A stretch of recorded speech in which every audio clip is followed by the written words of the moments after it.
Ah, Settlement 17. A place where everyone is friendly and is always willing to accept your help. Except this time we're the ones that need help. And I can't think of anyone better to help us than our own brother, Arrow. Luckily his home is just down these stairs. Though it looks like we're gonna have to get through our favorite sister-in-law in order to talk to him. So, how's it going?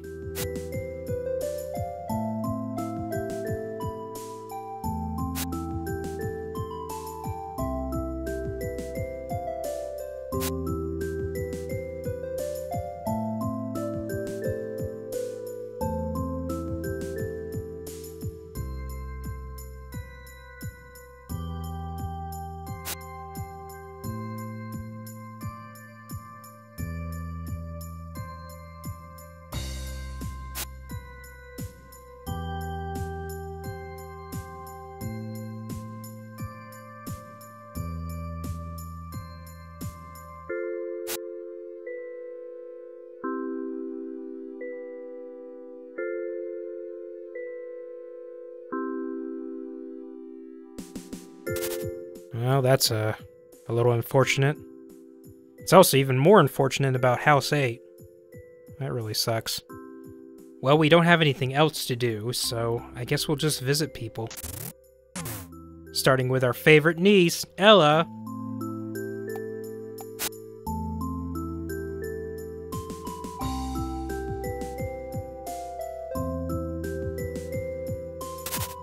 I wouldn't worry.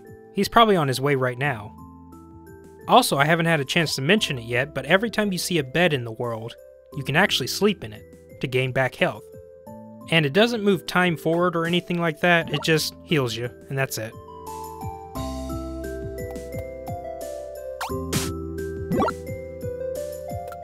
Oh hey Ella, what's up?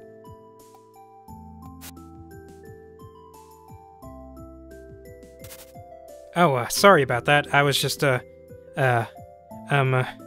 I'll be going now. How embarrassing. Anyways, up next is house number 6, and I believe this is one of Arrow's co-workers. So they're probably going to be like a real sciencey type.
Oh, how nice of them. They gave us 3 slots to put tweaks in. We can also use the crafting tables now. Alright, now to put all that loot we found to work. So tweaks are like equipable perks that will add modifiers to Robin. And to make these tweaks, we have to use crafting material we find in the world to make them. And these range from a variety of different things, such as being able to do more damage with your wrench, or being able to take an extra hit, and stuff like that. However, you have to be very careful because the slots that you use to equip them with can break if you take any damage. And the way that it works is that if you take damage, the rightmost slot will break, meaning that you won't get the effects of that tweak in that slot until you fix it. And in order to fix a slot, you have to collect what is known as ivory squares, which you can get from doing various things like defeating enemies, breaking statues, parrying attacks,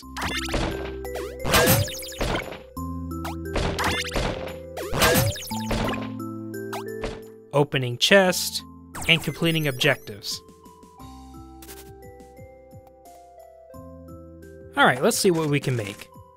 So we have 2 available to us right off the bat. We have Ironheart, which protects us from taking damage once, which is kind of useful for first playthroughs, but I'm not really going to use them too much, especially after like the 3rd episode in this LP. After a while, I'm just going to unequip it and not bother with it anymore. Next up is Tool Assist, which improves the attack power of our wrench, which can be pretty useful. So we'll go ahead and make that.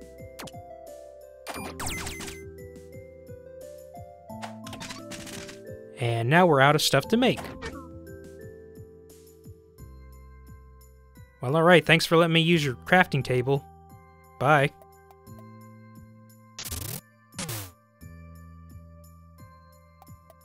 Alright, next up is the community center. Oh hey, it's the neighbor boy, Pontus. How's it hanging, Squirt?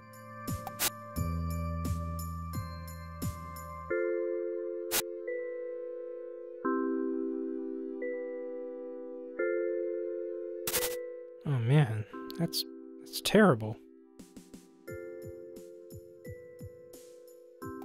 And over there is our busybody Thor. Always helping out wherever you can. Hey Thor, how's it going? I see you're pretty busy.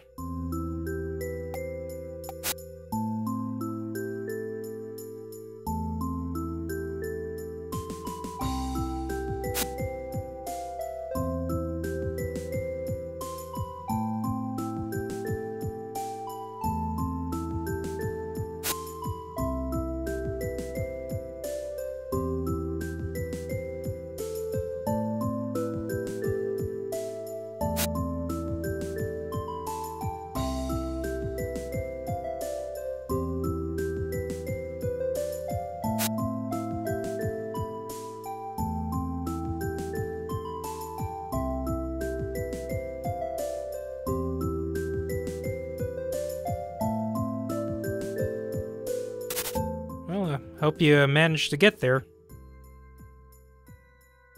Now before we go to the community center, I see a key, and I see a chest that needs a key. And I know how we're going to get up there.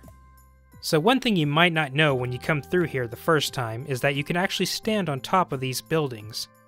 So if we do a little bit of blast jumping, we can get up here, and then we can blast jump all the way to the other side. And now we have the key. Also, there's somebody hanging out on the bridge, but I don't think Robin recognizes them. We should probably go talk to them. Maybe they have something interesting to say. But anyways, let's get into this chest. And we got our 4th and final crafting material, ivory oil. And it's the rarest material in the game, so when we find it, we should probably hang on to it for something special. Anyways, to the community center, finally. And inside is the usual folks that hang out here.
Well, it was good talking to you. See ya. And next up is house number 9, Pontus's house. And we should probably be very careful around his mom, because she doesn't really like Robin doing mechanic stuff. And she probably thinks that we're a bad influence on her son. Hey Petra. Nice day, huh?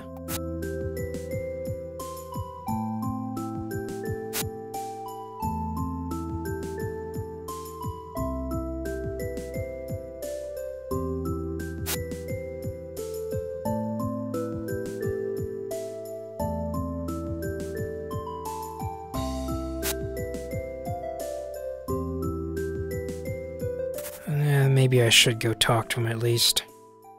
But what the heck do I say? I mean... Well, here goes nothing. Hey, how you holding up?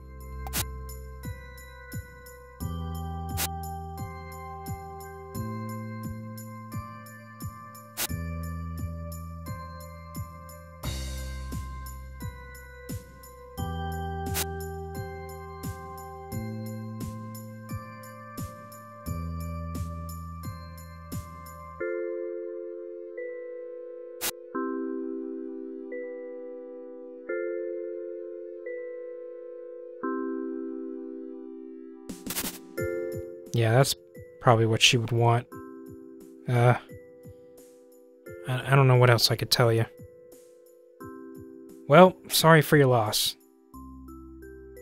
Later.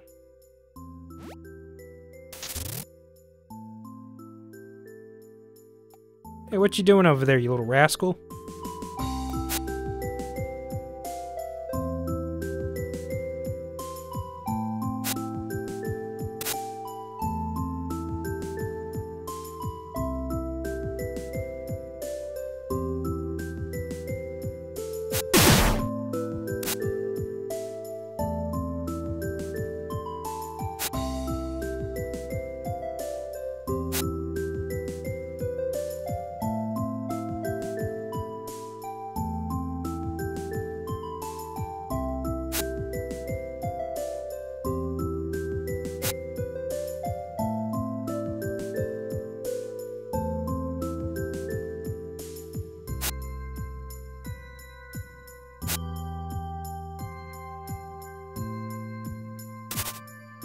Fine. I know when I'm not wanted. Later, Pontus. Man, talk about souring your day. Oh wells. Now we could go check in on our brother, but there's actually one more house to visit, and it's just beyond this wall. The mysterious house number 10. Hey Joel, you working on something?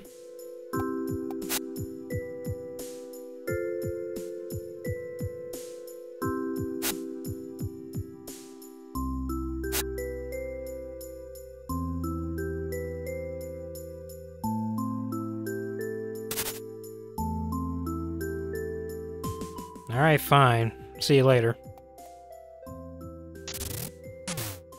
Anyways, let's check in and see if our brother is at home.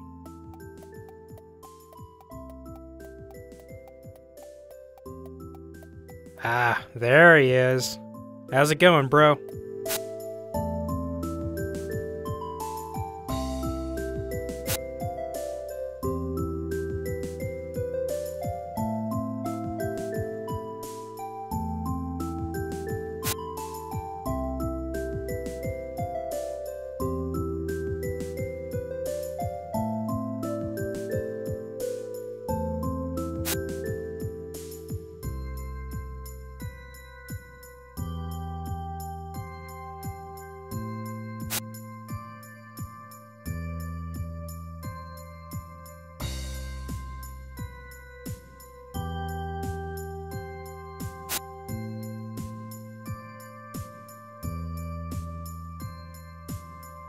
Sure, I could take care of that. But we really need to talk after this. And while we're up here, let's go ahead and equip our tweaks that we made earlier.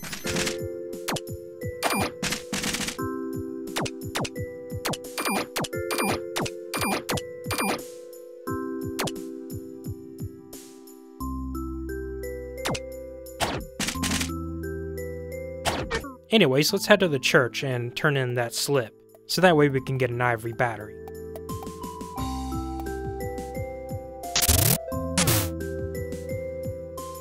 Oh hey, it's Jan, the wise old man. He knows a lot of stuff, and he can tell us a lot of stuff about all sorts of different things in the world. A lot of this stuff we actually heard about earlier, but now we can get a further explanation on those terms. And I'm not going to go through all these. I'll be posting them in the thread, so if you want to read them, check out the thread, and you'll find them there. Anyways, let's go turn this slip in.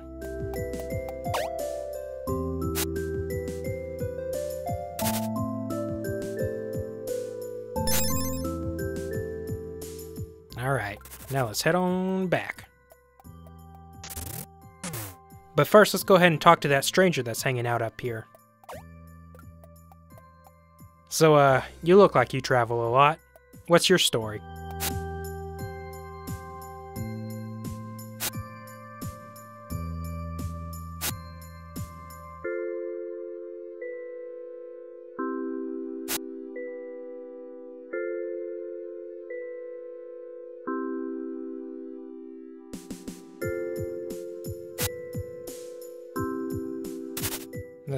Okay. Bye.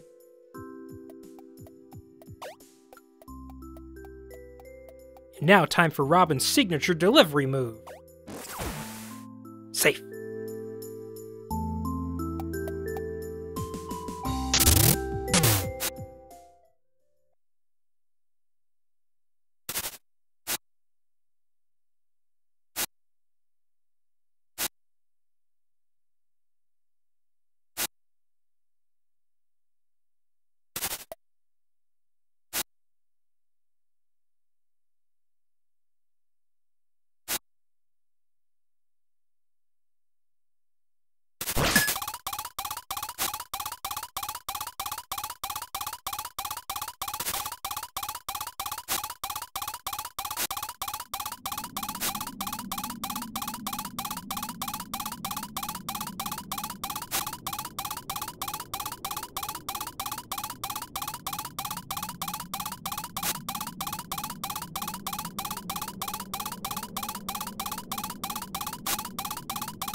Well, I guess we have no other choice but to help this Mina person escape. And she's got a point. If we stay here, we'll die. So I guess we're just gonna be fugitives now. Fugitive life, here we come.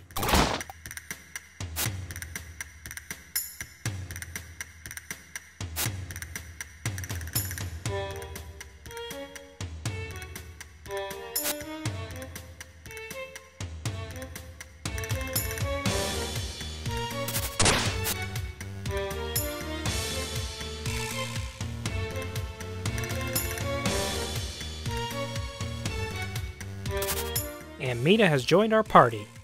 But that doesn't mean that we can play as her. The party system is more of a head count of who's with you during which areas you're in. So it's more of a story kind of thing rather than a mechanical kind of thing. So throwing things in this game is a little weird. So when you throw something, the distance that it travels is based on how fast you are moving. So if you were standing still, it goes a little bit forward. If you started walking backwards and then forwards again, it would actually travel a lot further. Alternatively, if you just wanted to throw it directly in front of you, you could just hit down and then throw it, and then it would land just a little bit in front of you. And that's what we're going to have to do to get these boxes to stack on top of each other, so that way we can reach that ledge up there.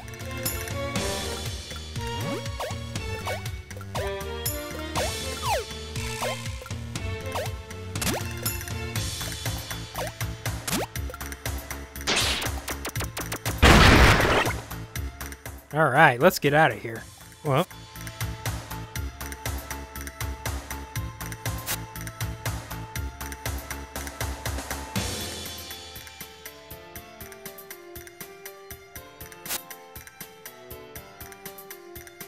Alright, only move when there's a lot of noise. Got it.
You don't have to tell me twice.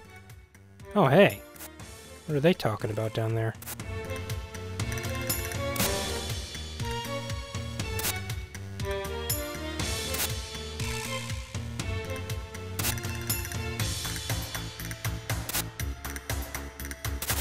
Okay. Well, let's get out of here.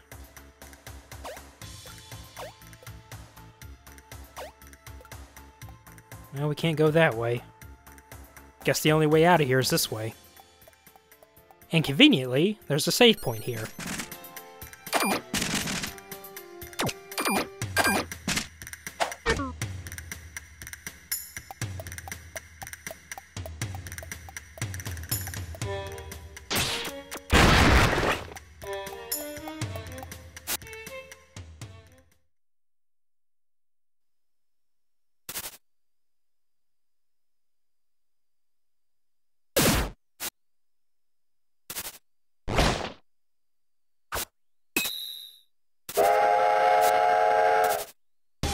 Alright, time for a boss fight. We're up against the Kurtunk. I think that's how you pronounce that. Anyways, during this phase of the fight, this boss only has about 3 attacks. The first one being that it shoots up some fireballs out of those cannons on its back. You don't really have to worry about jumping over them or anything, you just have to walk underneath them. After that, it's going to try to skewer you with its spike thing, which exposes a bolt that you can grab onto with your wrench, which opens up a weak point for Mina to shoot. And next, it's going to shoot out a bunch of controllers into the air, and all you have to do is just blast them with a charge shot, and it will take out most of them. And any leftovers Mina will take care of. And you just keep doing this routine until the next phase, which is about 1 life bar of health.